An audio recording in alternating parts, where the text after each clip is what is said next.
Une règle d'or en dev, c'est de ne pas mettre en prod un vendredi soir. Mais moi, je voudrais vous montrer que c'est possible aujourd'hui de le faire et puis de partir en week-end de manière totalement sereine. Alors évidemment, je grossis un peu le trait, c'est volontaire et je suis pas du tout en train de vous dire de déployer un vendredi soir. Surtout si vous êtes, vous arrivez dans une entreprise, vous êtes junior, ne le faites pas. Ça peut vous amener des problèmes, mais ce que je voudrais vous montrer ici, c'est qu'il y a des techniques qui existent, que moi j'utilise et que plein d'autres gens utilisent, qui vous permettent de mettre en prod du code sans avoir peur de tout casser sur votre appli.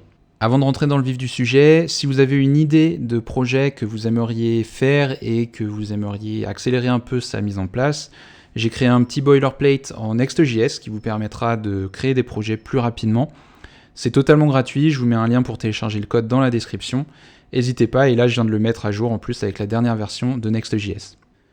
Alors, les 3 techniques que j'utilise pour déployer du code sans avoir peur de tout casser. La première, ça va être d'utiliser TypeScript. Ça peut paraître une évidence pour certains, mais ça l'est pas pour tous.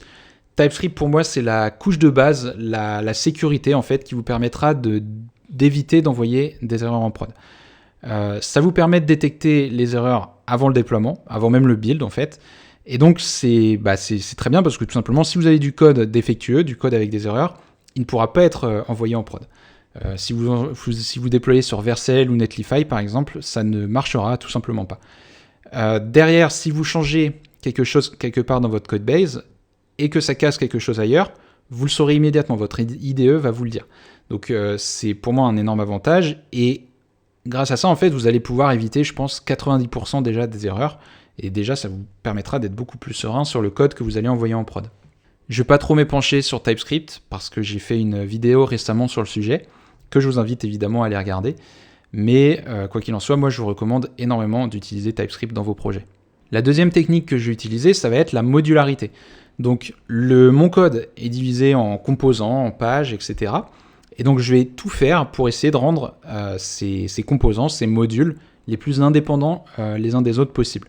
Donc c'est quelque chose qui va simplifier la maintenance de mon code parce que plus mon application grossit, plus j'ai de risques d'avoir des composants qui dépendent les uns des autres. Et le problème quand il y a ça, c'est que si vous changez un composant, ça risque de faire une réaction en chaîne qui apporte des problèmes sur plein d'autres composants. Et je ne vous parle pas forcément de problèmes, d'erreurs que TypeScript par exemple pourrait détecter. Je vous parle plus d'erreurs au niveau par exemple de l'interface. Des trucs qui vont casser que vous n'allez pas vous en rendre compte parce que c'est sur des petites parties de l'application que vous n'allez pas souvent regarder ou quoi que ce soit. Donc voilà, donc l'idée c'est vraiment de faire en sorte que chacun de mes composants soit le plus indépendant possible, comme ça je sais que si je le modifie quelque part, j'ai peu de chances que ça casse des trucs ailleurs. Alors, si comme moi vous avez appris le code à l'école ou ailleurs, je ne sais pas, vous avez forcément entendu parler du principe DRY, donc Don't Repeat Yourself, qui pour moi qui est très bien, il n'y a pas de souci là-dessus, c'est un très bon principe. L'idée c'est donc d'éviter de devoir réécrire du code, mais pour moi le problème de ça, c'est que à un moment donné, quand votre application grossit, si on veut vraiment toujours tout factoriser, etc., on se retrouve à créer vraiment beaucoup de dépendance entre les différents blocs de notre code, différentes parties de notre code. Et pour moi, il faut trouver une balance, un juste milieu entre trop de dépendance et pas de dépendance du tout, où là, vraiment, on réécrit tout à chaque fois. Je pense qu'il y a un juste milieu à trouver, mais c'est pour ça que je dirais que le principe DRY, c'est pas quelque chose qu'il faut non plus toujours suivre à la lettre. Moi, c'est quelque chose que j'ai beaucoup fait au début et dont je reviens un peu maintenant parce que je me rends compte que finalement, c'est pas plus mal des fois de copier-coller quelques lignes de code parce que ça va simplifier la maintenance pour plus tard. Et donc évidemment, il faut aussi savoir globaliser quand vous avez du code, c'est ce que je viens de dire, en fait, il faut savoir utiliser DRY avec parcimonie, globaliser, mais uniquement quand ça a du sens. Je voudrais vous montrer un exemple de ça sur une appli réelle que j'ai. Donc vous voyez par exemple ici, j'ai du code, donc vous voyez que c'est une code base qui commence à être assez conséquente. Bon, elle n'est pas énorme, mais ça commence à être assez conséquent. Et vous voyez que ce que je fais ici, c'est que dans ma page, j'ai des composants. Et là, j'ai même poussé un truc un peu plus loin. Chaque composant, a des sous-composants.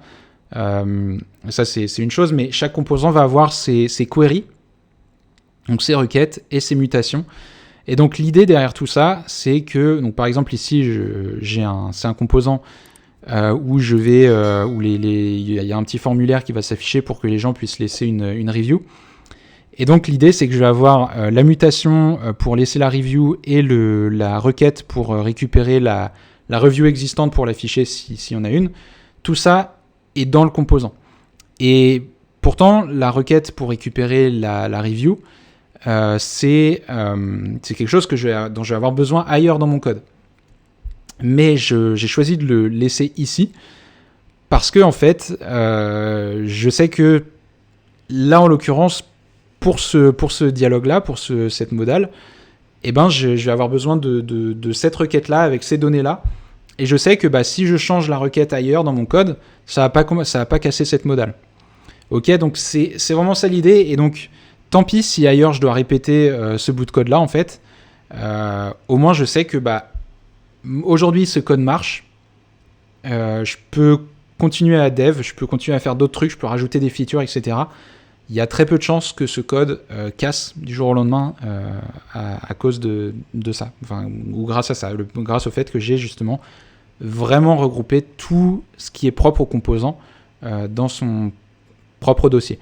Si vous voulez, même dans l'idée, pour vous donner une idée de comment j'estime que j'ai bien fait la modularisation, c'est que là, si je crée un nouveau projet, je pourrais copier-coller ce dossier-là, le coller dans un nouveau projet, et théoriquement, ça pourrait marcher tel quel.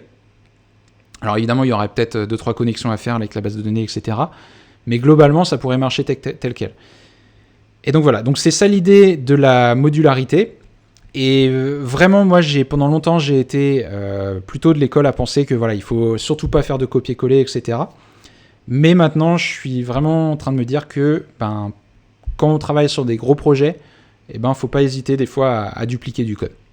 Et la troisième chose que je vais mettre en place, ça va être la gestion des environnements. Alors je sais que ça va paraître évident pour certains, pour d'autres ça peut paraître très obscur. Les environnements, c'est quelque chose de pas forcément évident. Moi, à mes débuts, c'est quelque chose que je comprenais pas forcément très bien et que je maîtrisais pas du tout. Mais à force de travailler en équipe, à travailler en entreprise, etc., j'ai appris à l'utiliser. Et aujourd'hui, même aujourd'hui, voilà, alors que je travaille seul, je l'utilise encore sur des projets où je suis tout seul, parce que je trouve que c'est très pratique et que ça m'évite justement d'éviter de balancer du code avec des erreurs et de faire n'importe quoi en production. Alors je voudrais vous montrer rapidement comment moi je gère mes environnements, sachant que voilà, moi j'ai essayé de réduire au maximum la complexité. Je travaille tout seul, donc j'ai besoin d'un truc qui soit simple, qui me permette de déployer rapidement sans me prendre la tête. Je sais que le truc avec les environnements, c'est qu'on peut vite complexifier la chose, avoir des workflows, etc. C'est à adapter évidemment à votre situation, à votre entreprise, à votre quoi que ce soit. Je vais vous montrer ce que moi j'utilise, qui me semble un truc qui est safe, qui me permet d'éviter de balancer du code en prod qui va tout faire péter, mais qui reste très simple à gérer au quotidien. Moi en tout cas, ça me demande pas plus de temps que d'avoir une seule branche, par exemple. Donc, tout repose sur le système de branches sur GitHub. Donc je vais avoir ma branche principale, donc ma branche de prod, on va dire. Donc je vais qui peut s'appeler main ou quoi que ce soit. Je vais l'appeler prod ici. Prod pour production, on est d'accord. C'est la branche où les utilisateurs finaux vont voir mon produit, etc. Donc moi sur mon ordi, je travaille sur une branche locale que j'appelle dev. Et c'est une branche où je vais déployer mes features, etc. Cette branche, ce que je fais au début, à chaque fois que je commence une nouvelle feature, je vais récupérer la base de données de prod. Alors pour ça, moi j'utilise Neon qui me permet de le faire très simplement. Il y a peut-être d'autres services qui vous le permettent, mais voilà, je vous invite à vous renseigner. Mais quoi qu'il en soit, moi ce que je peux faire, c'est que je copie le contenu de ma base de données de prod vers dev. Comme ça, déjà, je travaille avec des données qui sont réalistes.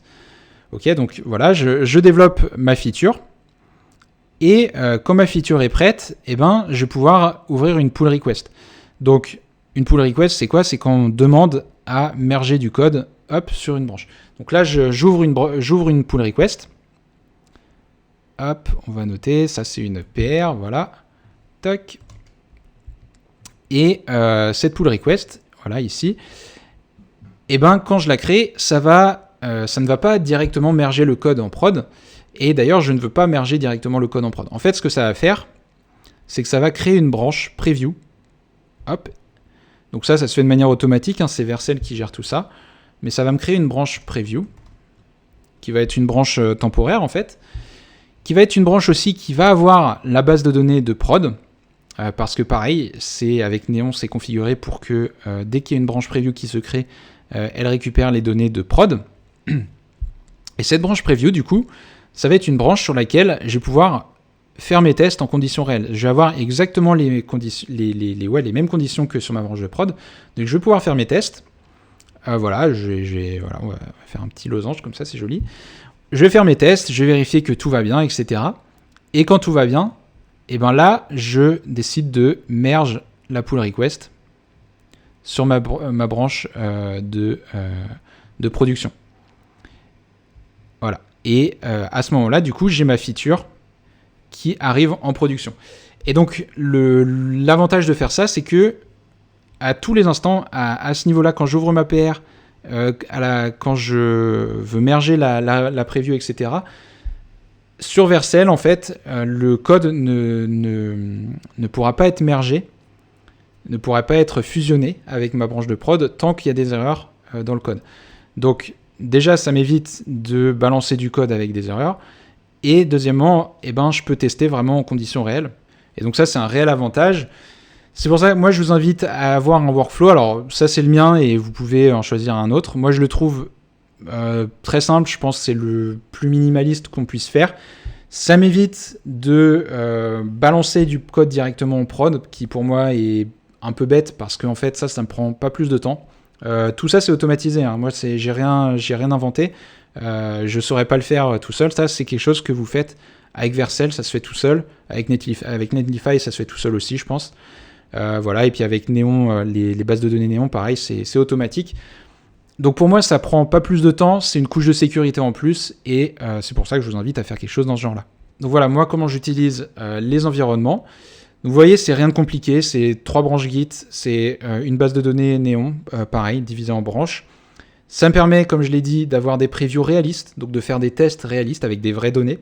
Et surtout, ça me permet de faire des rollbacks de manière super simple. Donc si je me rends compte un jour que j'ai déployé une feature et que qu'elle est buggée ou quoi que ce soit, je peux toujours rollback à la version d'avant. Il n'y aura pas de problème. Voilà, donc c'est les 3 techniques que moi j'utilise pour mettre du code en prod sans avoir peur de tout casser. Vous voyez qu'il n'y a rien de très compliqué. Moi, j'ai besoin que ça soit simple. J'ai pas envie de me prendre la tête. En tout cas, je pense que ça m'évite la majorité des erreurs que je pourrais avoir en prod. Et donc, je vous invite évidemment à vous en inspirer.